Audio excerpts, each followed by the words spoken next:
Creation of ombudsman. Ombudsman అంటే this is an office.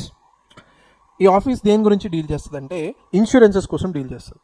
Okay, insurance is a very very important habit for any individual. అర్థమవుతుందా? ఇవాళ కూడా India is slowly moving towards insurance because insurance will make sure financial inclusivity పెరిగేలా. అర్థమవుతుందా?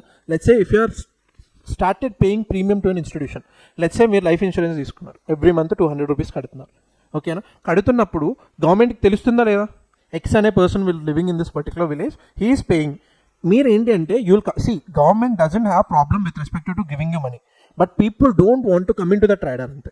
ఓకేనా? ఎప్పుడైతే మీరు insurance start చేస్తారో in some way you're creating a better lifestyle for them.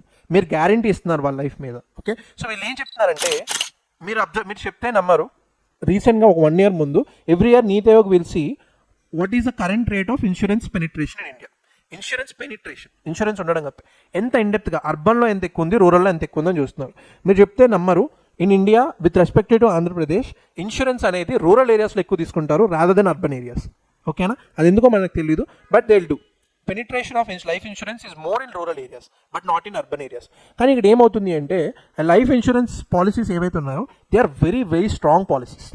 Okay, strong in the sense you cannot. మీరు Gopala movie చూస్తుంటారు, హిందీలో దాని పేరు నేను ఓ మై గాడ్ అనుకుంటా. ఆ మూవీలో ఏంటి, ఇన్సూరెన్స్ క్లెయిమ్ వల్ల కదా మూవీ అంతా అవుతుంది. ఇన్సూరెన్స్ మీరు కట్టడం easy, but when you want to take a claim it is a very very complex procedure. Okay, let's say you're an illiterate, someone from the rural area, you cannot understand all of this complex procedure. మీరు డబ్బులు కట్టారు, but when you want them back you need to go through lot of complex procedure. So దానికోసం commission ఏం చెప్తుందంటే ఓంబడ్స్మెన్ అనే office మీరు పెట్టండి లోకల్గా. సో దట్ వీళ్ళు ఏం చేస్తారంటే రూరల్ పీపుల్ ఎవరైతే ఇన్సూరెన్స్ కడుతున్నారో if they get any problem tomorrow ఈ ఆఫీస్కి వెళ్ళారనుకోండి, they will get solution for that particular problem. ఇతను ఏం చేస్తాడు, rather than him travelling to that insurance office or a court, తను సింపుల్గా ఓంబడ్స్మెన్ ఆఫీస్కి వెళ్ళి he will tell that sir this is the amounts I paid, ఇంకా తను ఇంటికి వెళ్ళిపోతాడు. అక్కడి నుంచి everything will be dealt by this ombudsman particular office.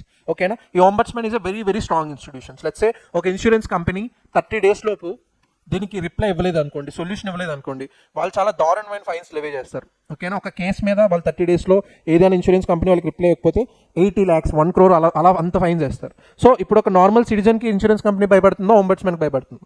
ఓంబడ్స్మెన్ భయపడుతుంది. సో కమిషన్ ఏం చెప్తుందంటే you create local ombudsman offices. Okay, so that people ఎవరైతే ఉంటారో they will get more trust పెరుగుతుంది గవర్నమెంట్ మీద కానీ, ఫైనాన్షియల్ ఇన్కల్యూజన్ పెరుగుతుందని. So this is one of the new age recommendation, కొత్తగా వచ్చింది. ఓకే,